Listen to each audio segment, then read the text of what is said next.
If you want to be a leader in oncology today, then you have to really step back and proactively challenge your commercialization and go-to-market models.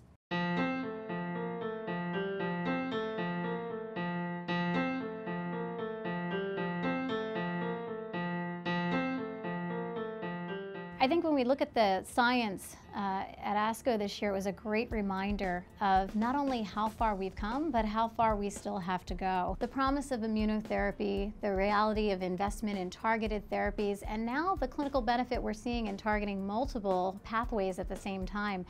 It's very exciting, and it's led to advancements that have changed former death sentences into chronic illnesses like CML. They're now looking for more overall survival benefit, more quality of life, and this means that we have to raise the bar in terms of our clinical trial and what we're trying to prove. It also means very carefully selecting what patient types we're going after and how we're going to think about our molecule and our portfolio strategy. The competition has also tremendously intensified in oncology in recent years. Since 2008, there's more than double the amount of oncology players in the space. We used to be in a situation where a strong oncology product meant success, but now the white space is limited. And we're fighting for individual patient types, meaning the $1 billion worth of investment are getting fractionalized. The pressures on oncologists today are more than ever. They've seen decreased revenue, increased amount of information that they have to hold, more pressure from the environment on the total cost of care, more companies vying for their attention, and frankly, savvier patients that they have to spend more time with.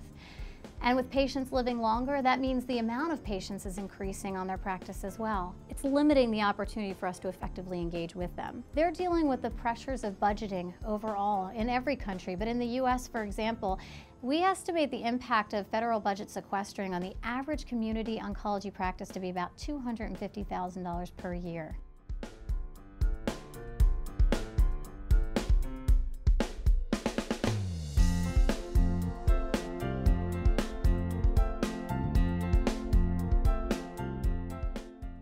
So this is a lot of change, and we see some companies looking to win by making radical changes to their commercial model.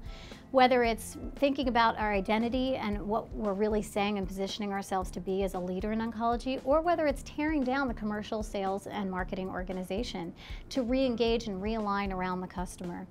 I'd say that those considerations are highly important, but here's 3 tangible things you can think about today. Seek to own a patient type for the long term.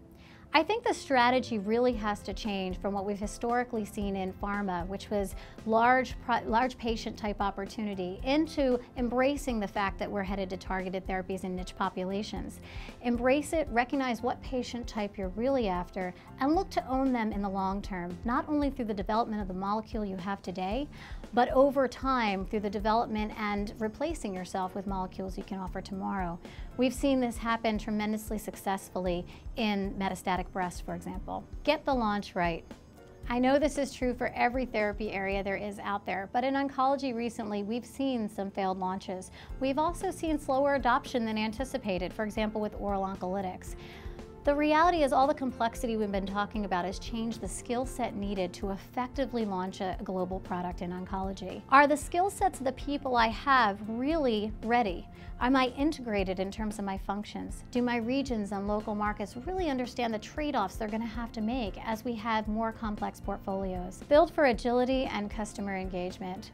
Whether you're starting with your first oncology product or whether you have an entire portfolio, we're going to see more companies facing the challenge of large tumors and rare diseases, more product launches over the next few years. And the reality is your organization has to be able to adapt and move to that flow. And we can't forget the customer in that mix either. As we talked about, their world has changed tremendously, so the roles that we put in front of them, the offerings that we bring them are so much more than the education on the science. So you really have to think about, is my organization ready for the changes ahead? And am I meeting the customer needs in a way that is empathetic and engaging?